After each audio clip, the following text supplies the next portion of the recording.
Married in 1968, this couple lived a fairly regular life at Southampton, England. Maurice worked as a typesetter and Maralyn as a tax officer.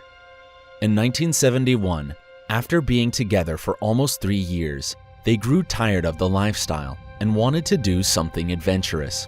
They came up with the idea to sail across the ocean and start a new life in New Zealand. Of course, in order to achieve this, they made several sacrifices. They sold their house and lived in a cheaper apartment. Eventually, in 1973, with all the money they saved up, they bought a 31-foot yacht, which they named Maralyn. The couple had little sailing experience, but they made a huge commitment to be fully prepared for this trip.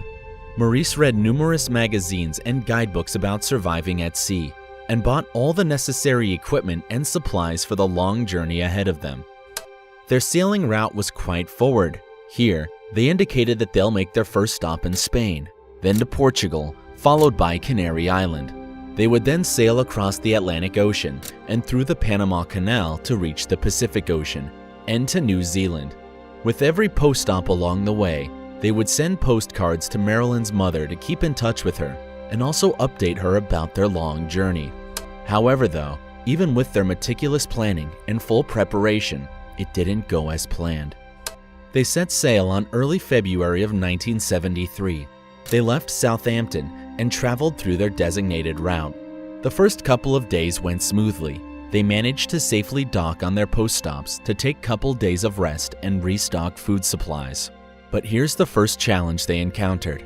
After they departed from Canary Island to sail across the Atlantic Ocean, they came across multiple storms.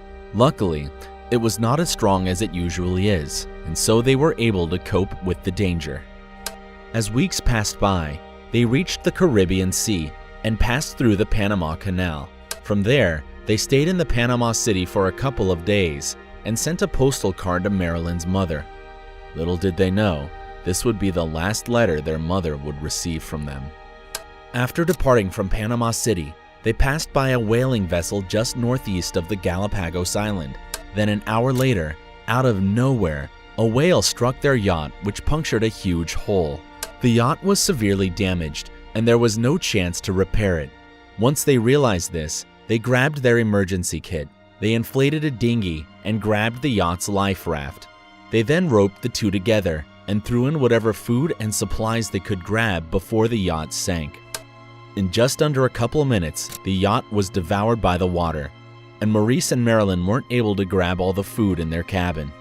For the first week, they survived from canned beans and water bottles that they salvaged from their sinking yacht.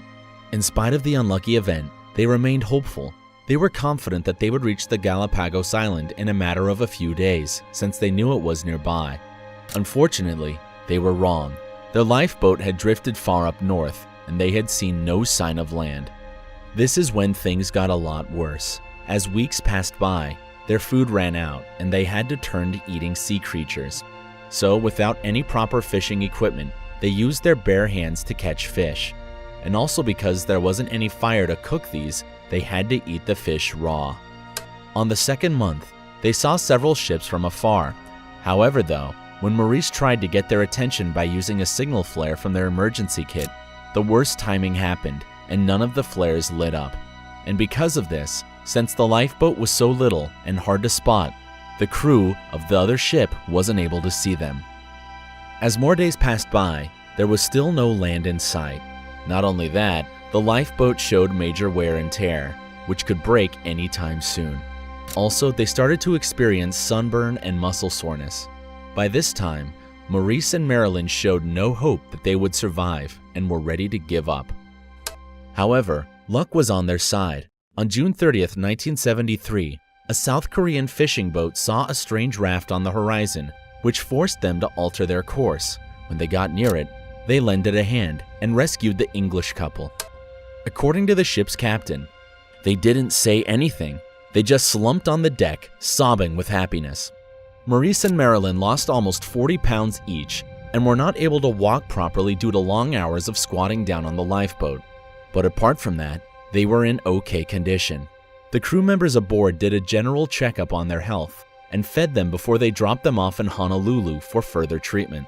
From here, The survival story captured the hearts of many across the globe. The English couple was forever grateful for the Korean fishing crew members on what they did. After their recovery, they visited Korea to attend a ceremony to personally thank them.